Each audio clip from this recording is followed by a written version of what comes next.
la TVT au cœur de l'information.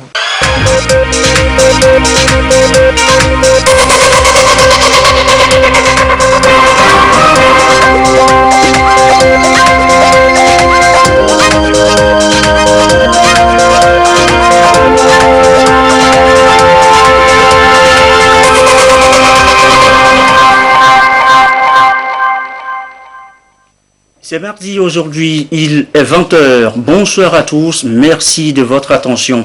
Dans l'actualité ce soir, le Ashkrun fait les comptes, les chiffres annoncés, près de 6000 victimes indemnisées cette année malgré le Covid-19. Le Haut Commissariat à la Réconciliation et au renforcement de l'unité nationale a fait mieux que l'année dernière. Redonner vie à Kamina, ce vestige de l'histoire coloniale de notre pays va être restauré.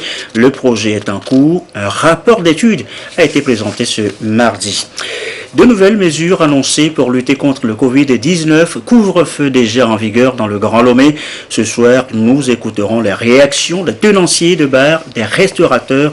Ce sera dans ce journal. Voilà, madame, monsieur, le sommaire. Bienvenue. Voici le journal.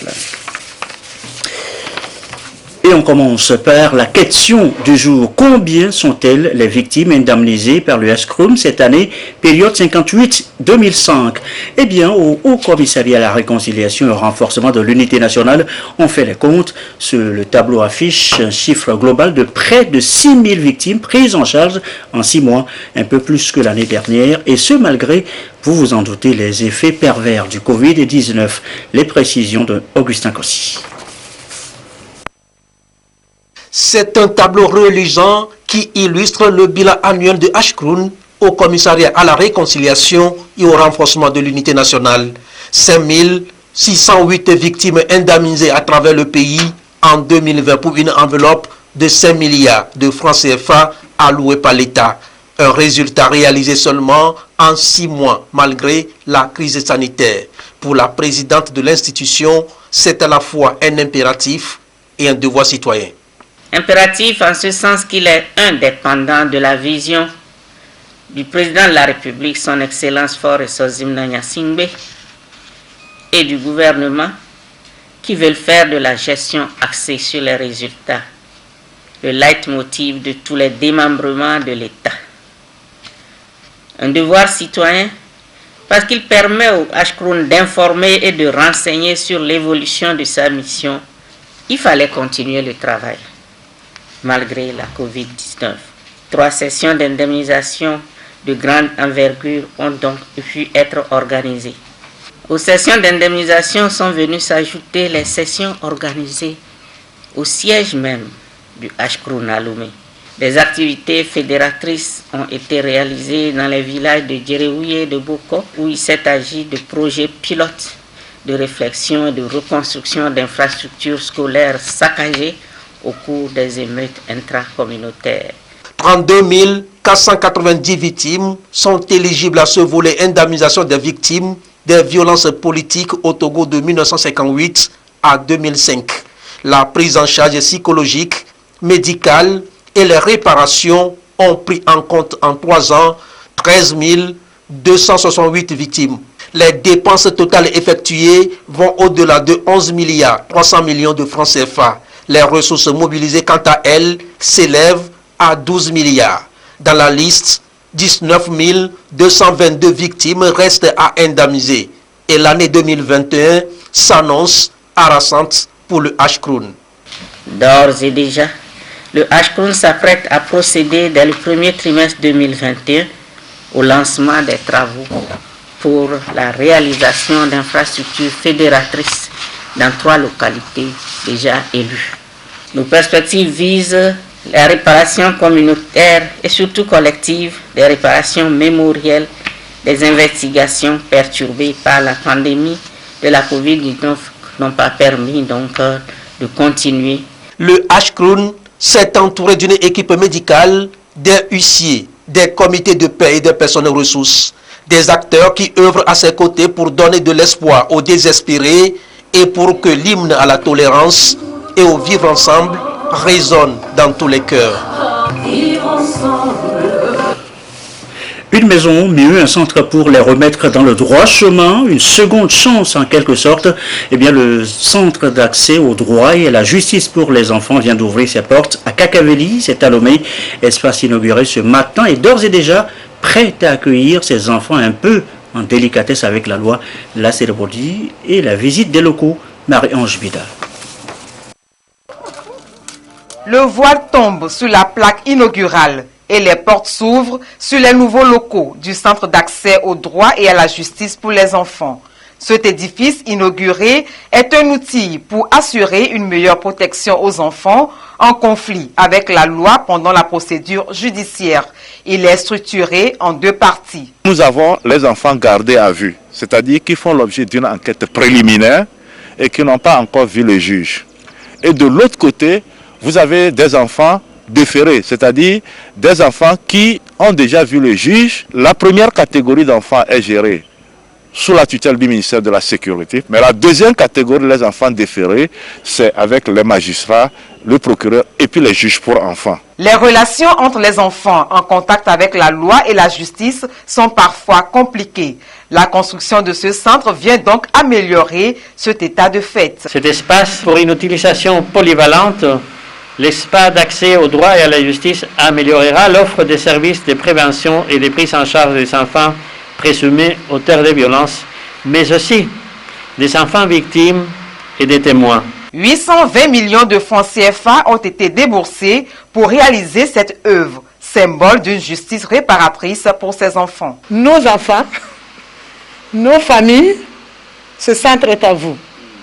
Gardez-le et profitez au maximum des activités qui seront développées. Il a été fait par vous et pour vous.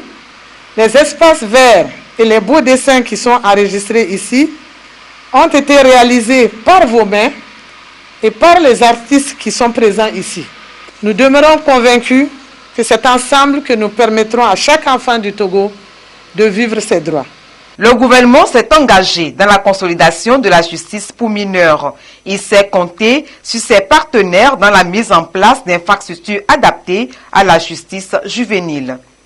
Qu'il me soit permis de dire mon appréciation positive à l'endroit de tous ceux qui ont d'une manière ou d'une autre et à divers degrés contribué à la réalisation de ce projet magnifique dont l'objectif est ô combien noble.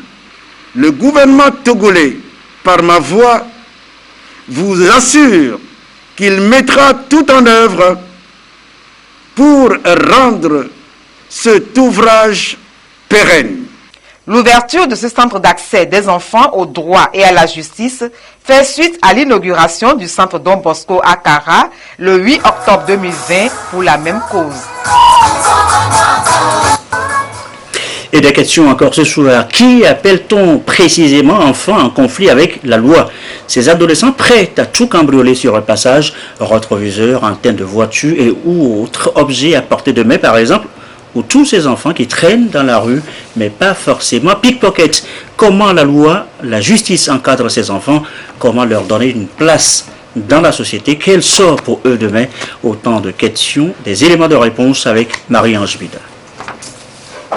Ce sont des enfants qui ont commis des délits comme le vol, le cambriolage et qui tombent sous le coup de la loi. On les appelle les enfants en conflit avec la loi. Un thème générique qui bien souvent englobe tout. On parle d'enfants en contact avec la loi et dans ça, il y a deux catégories d'enfants. L'enfant en contact avec la loi, c'est l'enfant en conflit avec la loi, c'est une première catégorie. L'enfant qui est parti commettre une bêtise, commettre une infraction, commettre un délit. Ça, c'est un enfant en conflit avec la loi que la police ou la gendarmerie prend, qu'on va envoyer ici et il va faire l'objet de procédures. Maintenant, il y a l'enfant en situation difficile, enfant victime de violence par exemple. Cette catégorie d'enfants aussi doit voir le juge. Le Togo s'est engagé dans la promotion de la justice juvénile. Plusieurs tests ont été ratifiés au plan international. Au plan national aussi, tout est fait pour assurer la protection et l'encadrement de ces enfants.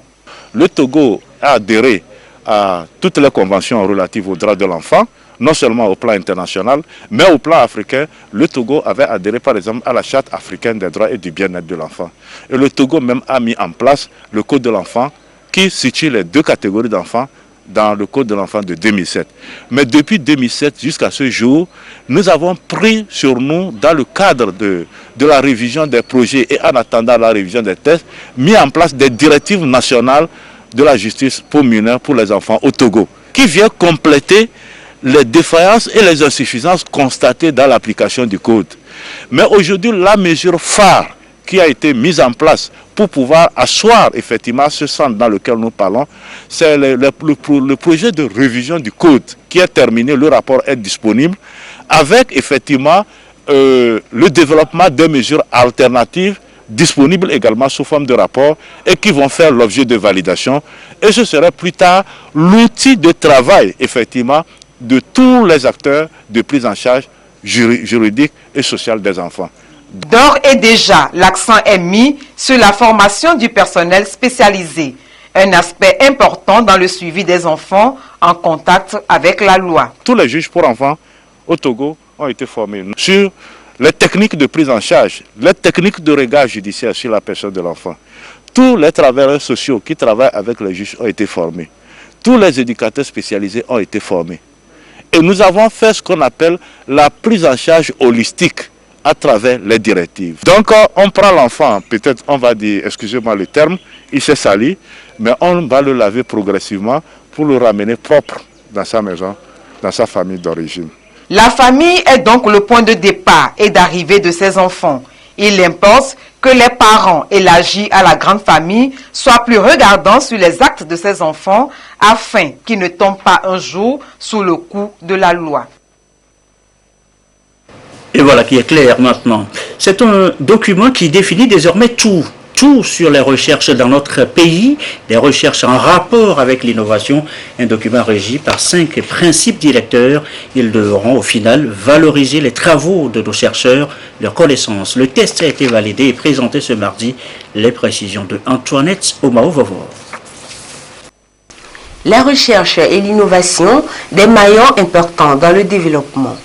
Axés sur la redevabilité, l'excellence, l'éthique professionnelle et la responsabilité des institutions et acteurs de la recherche, entre autres, la politique nationale de la recherche et de l'innovation présente de nouvelles façons de stimuler la recherche scientifique pour les 10 prochaines années.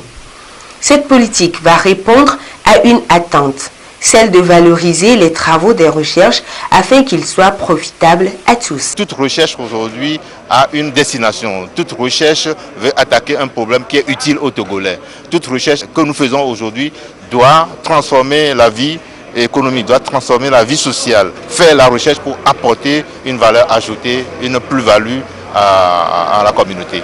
Nous voudrions qu'à la sortie de cette réunion, que ce document soit d'abord validé par tous les Togolais et puis ensuite validé en Conseil des ministres et adopté pour utilisation, pour la mise en œuvre au niveau national. Le gouvernement togolais reconnaît la recherche et l'innovation comme des piliers du développement tant économique que social. Pour les chercheurs qui cherchent, il y en a partout. Mais les chercheurs qui trouvent, on n'en trouve pas. C'est ça l'essentiel de ce que nous devons retenir de cet effort de rédaction de ce document qui doit désormais constituer le socle ou la base de l'essentiel que nous devons désormais mener dans la recherche. Le gouvernement togolais, avec à sa tête le chef de l'État, a compris l'impérieuse nécessité d'investir dans la recherche pour que notre pays, un jour aussi, s'inscrive dans le cadre des pays émergents. On ne peut parler d'émergence dans un pays si on n'a pas mis l'accent sur l'éducation universitaire, sur la qualité de la recherche et la qualité de l'enseignement.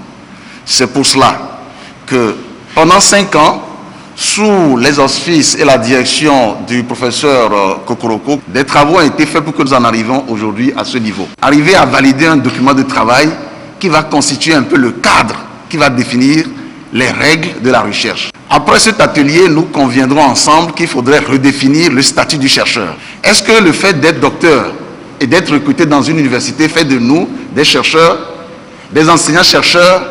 Est-ce que l'enseignant-chercheur désormais va se résumer à une étiquette qu'on affiche pour dire « je suis enseignant-chercheur » Ce document également nous dira un peu dans quelle mesure nous allons apprendre à valoriser les résultats des travaux que nous faisons. Est-ce qu'être un chercheur se résume à pondre des articles pour évoluer sur le plan du CAMES? À mon humble avis, l'enseignant-chercheur, c'est une conscience, c'est un savoir-faire, c'est un savoir-être, c'est un savoir-faire. Et je pense que les travaux pendant ces 2 jours nous permettront effectivement de faire de la pédagogie pour ce qu'on appelle l'enseignant-chercheur. La validation de cette politique permettra à l'horizon 2030 d'améliorer les rendements et la productivité dans tous les domaines de la vie nationale, ce qui devra contribuer à la croissance économique durable et inclusive du pays.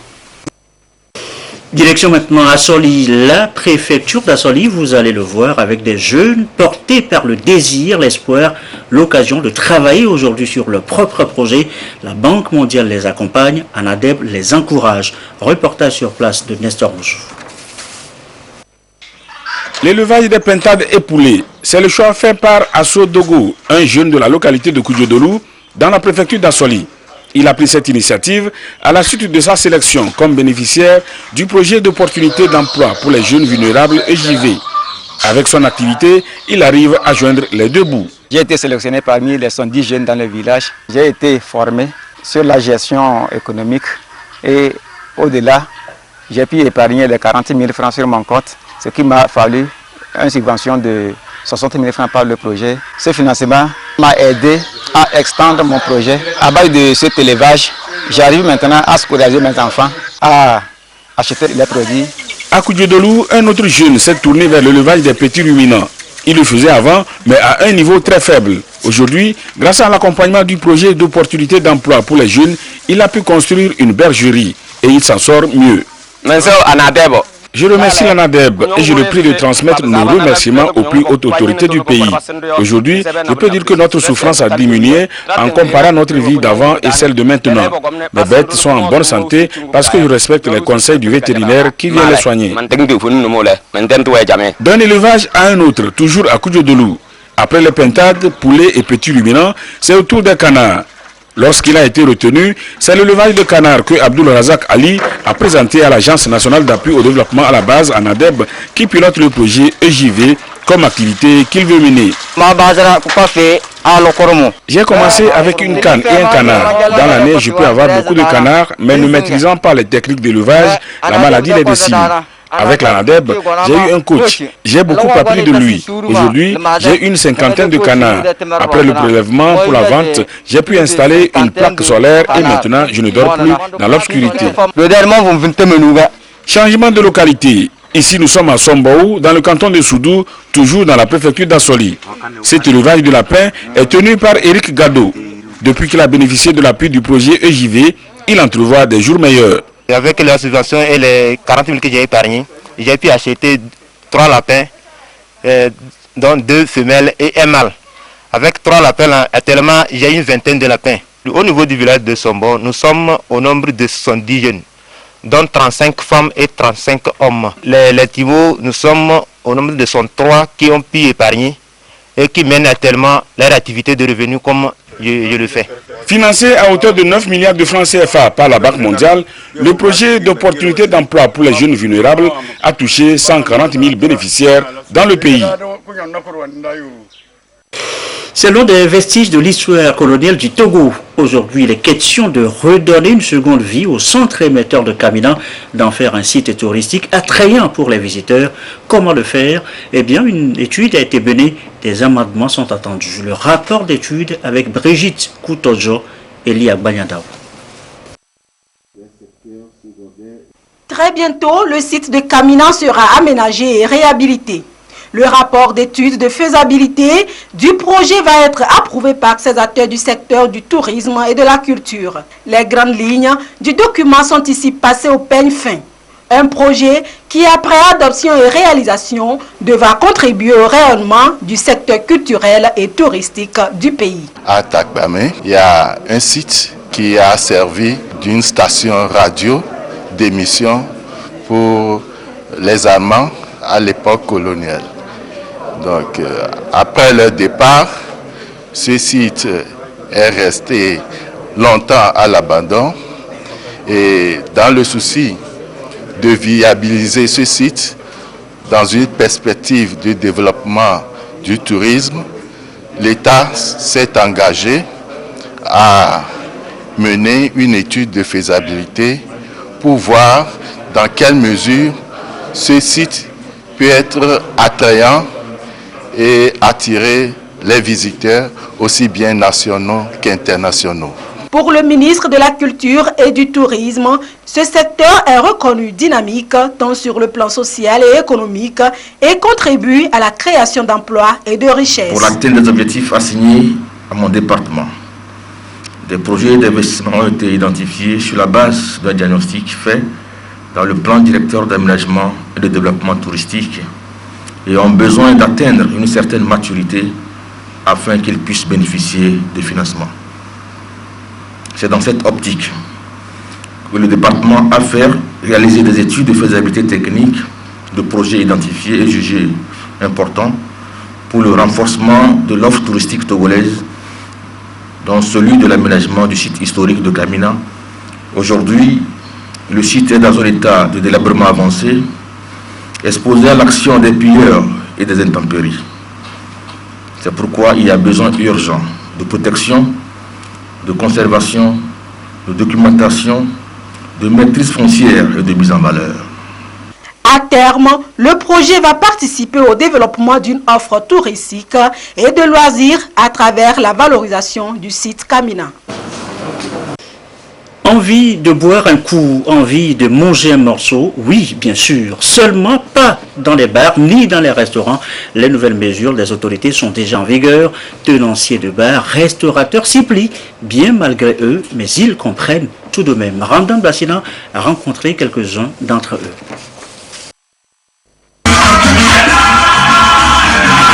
Parmi les corps de métier les plus affectés par les mesures prises par le gouvernement dans la lutte contre la Covid-19 figurent les tenanciers de bars et les restaurateurs. Le couvre-feu instauré impacte leurs activités ainsi que leur chiffre d'affaires. Leur syndicat national impliqué dans les différentes consultations gouvernementales comprend la démarche et y adhère fermement. Tous les Togolais doivent savoir que la maladie existe. Covid-19 existe bel et bien. Ce n'est pas le nom de cette maladie qui fait peur, mais c'est sa vitesse de propagation. Et on dit souvent que vaut mieux prévenir que de guérir. Donc nous avons été concertés à la réunion du lundi 14 passé par le ministre de l'administration territoriale et de la collectivité locale. Nous, à notre niveau, je peux dire que cette décision a été un peu amère. Ce n'est pas seulement le Togo qui est dans cette posture en prenant cette décision-là, mais c'est une question de santé publique aussi. Il est du devoir de l'État de protéger la santé de la population togolaise. Et je pense que c'est ce qu'ils ont fait. De 22h à 5h du matin, et ce sur 2 semaines, les tenanciers de bars et restaurants vont devoir s'y faire avec ces mesures. Cette association de professionnels entend œuvrer aux côtés du gouvernement pour le respect de ces dispositions. En tant que syndicat des tenanciers des bars et restaurants du Togo, notre premier devoir, c'est de former et d'informer des gens. Toute personne concernée doit essayer de respecter les conditions éditées dans cette décision-là. Donc, nous allons sensibiliser nos camarades par les canaux, il y a les réseaux sociaux, il y a les chaînes, ainsi de suite, comme nous le faisons d'habitude, pour que demain, c'est-à-dire en 2021, pour que effectivement nous soyons en bonne santé et que nous évitons la propagation de cette pandémie-là. Dans cette période de 14 jours, nous avons demandé à l'État de nous apporter des mesures d'accompagnement. Nous comptons sur l'efficacité, sur l'abnégation de la FOSAP. On en appelle au sens de responsabilité de tous pour le respect des mesures édictées pour justement limiter la propagation du coronavirus au Togo. Et de nouvelles mesures de lutte contre le Covid-19 largement expliquées à la télévision, leur bien fondé. C'était dimanche, une édition spéciale Covid-19 qui a fait le tour des mesures annoncées, le point sur la pandémie dans notre pays. En voici un extrait, morceau choisi avec Chris Bedinou et Kwesala. À situation exceptionnelle, des mesures exceptionnelles. Les Togolais vont devoir passer la période des fêtes de fin d'année 2020 sous couvre-feu. Le Covid-19 en est pour quelque chose. La décision gouvernementale est entrée en vigueur depuis le dimanche 20 décembre dernier à 22 h. Dans une émission spéciale sur la télévision togolaise, quelques heures avant cette effectivité, des invités, acteurs de premier plan dans la réponse à la maladie, ont entre autres levé tout équivoque quant à la pertinence de la prise de cette mesure.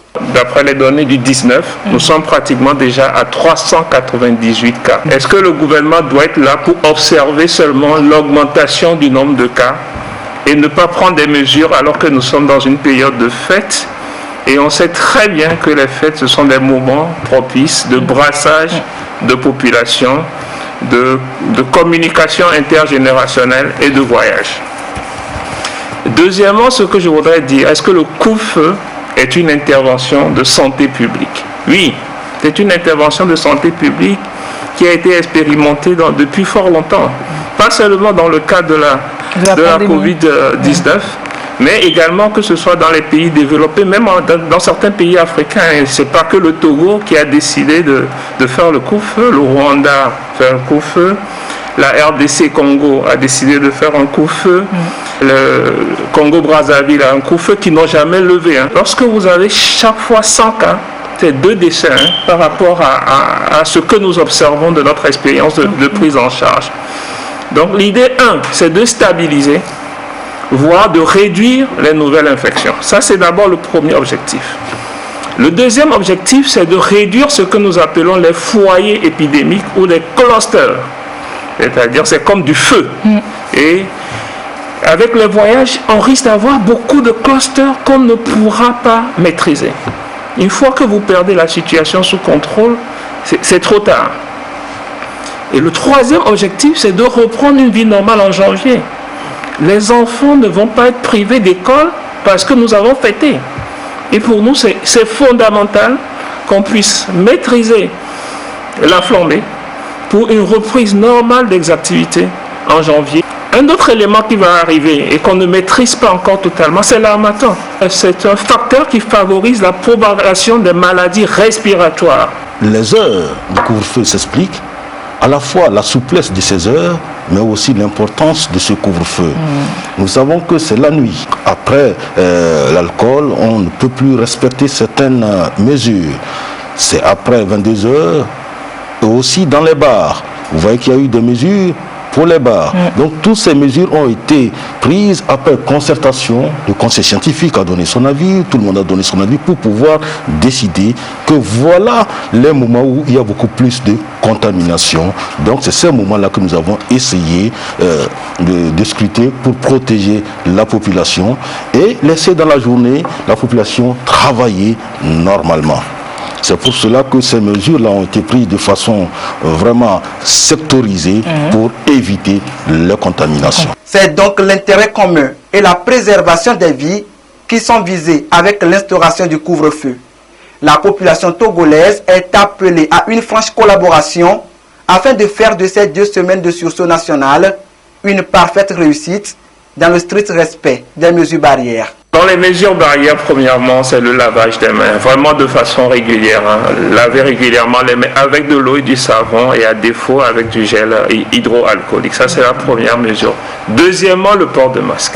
Vraiment pas en couvrant les 3 parties. Le menton, la bouche et le nez. La FOSAP a fait un déploiement dans le Grand Lomé. Et le Grand Lomé, c'est la préfecture du Golfe avec toutes ses communes. La préfecture d'Aguanivé avec toutes ses communes également. Et actuellement, la FOSAP est déployée sur toute l'étendue du territoire national. Donc je peux vous rassurer que les effectifs de la FOSAP nous permettront de couvrir tous les quartiers de la ville de Lomé. Et en dehors de ça, nous aurons des équipes mobiles. Même le lancement du couvre-feu va être fait par des équipes mobiles motorisées avec des sirènes qui sillonneront tous les quartiers, en dehors des points de contrôle statiques qu'on aura un peu partout. Nos équipes sur le terrain sont instruites pour, disons, étudier au cas par cas les situations qui se présenteront par elles. Donc, Nous savons par exemple que les personnels de la TVT rentrent tard après leur travail. Lorsqu'ils arrivent au niveau de nos hommes sur le terrain, donc il leur appartient de s'expliquer, de justifier le fait de ce qui les retient durant les heures de couvre-feu, et nos équipes sur le terrain apprécieront et les laisseront passer. Les dérapages qui ont été observés durant les précédentes mesures de couvre-feu, et par rapport à ça, nos supérieurs hiérarchiques nous ont conviés à une séance du travail pour nous donner toutes les instructions d'amener nos équipes sur le terrain à avoir un sens élevé de professionnalisme afin d'amener la population à adhérer à ces mesures de couvre-feu. J'en appelle à la responsabilité de la plupart de certains malades qui sont suivis à domicile, qui doivent respecter l'auto-isolement. C'est très important. Ceux qui ont des symptômes, s'auto-isoler, de ne pas exposer leur famille avant qu'on les dépiste. La FOSAP aura un rôle pédagogique.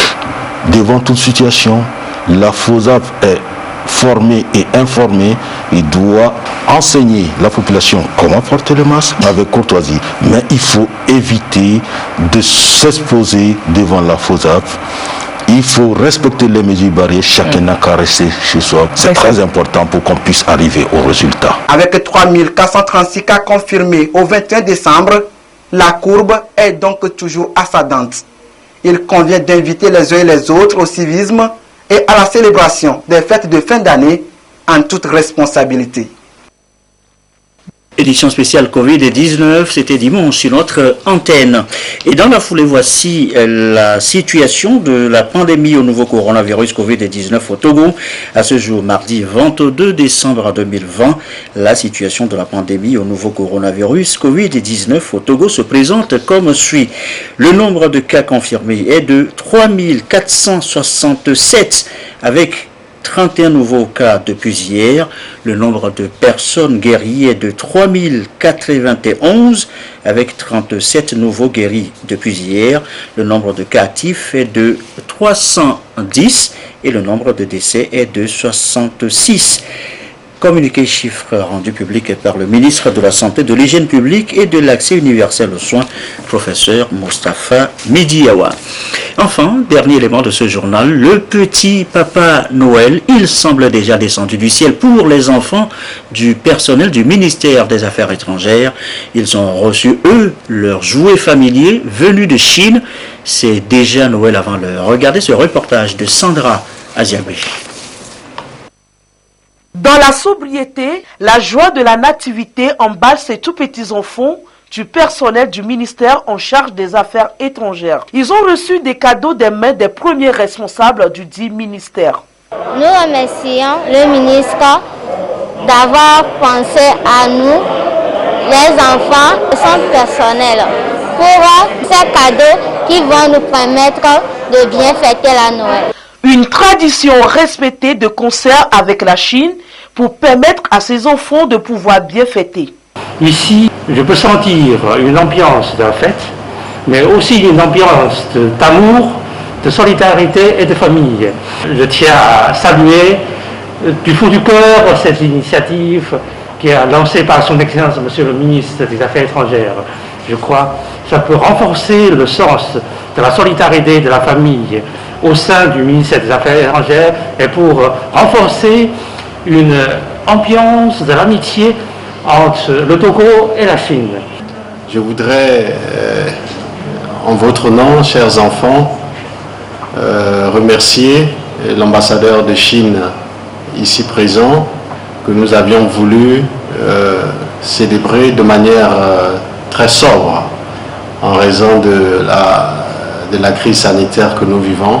Au nom du président de la République, le Togo est reconnaissant à l'endroit de votre présence et de tous les gestes que vous ne cessez de poser aux populations togolaises et cet après-midi en particulier auprès de nos enfants. Ce sont 286 enfants du personnel du ministère des Affaires étrangères qui ont bénéficié de ces présents. Cet appui de l'ambassade de la Chine est à sa 3e édition. C'est compliqué. Avant de refermer ce journal du soir, le ministre des Armées communique les candidats dont les noms, dont vous pourriez retrouver les noms dans le quotidien national Togo Presse, sont déclarés admis au concours d'entrée à l'école de formation des officiers des forces armées togolaises EFOFAT, session 2020 qui s'est déroulée en septembre 2020. À cet effet, ils sont priés de se présenter le mercredi 23 décembre 2020, c'est-à-dire demain à 6h30 à l'état-major général des forces armées togolaises pour les formalités de départ. Tout candidat absent sera considéré comme démissionnaire. Je rappelle que vous pourriez consulter ces noms dans le quotidien national Togo Presse. Et ceci referme ce journal. Merci à vous qui nous suivez ce soir, notamment à Kanté. Et comme d'habitude, toujours fidèlement. Très belle soirée.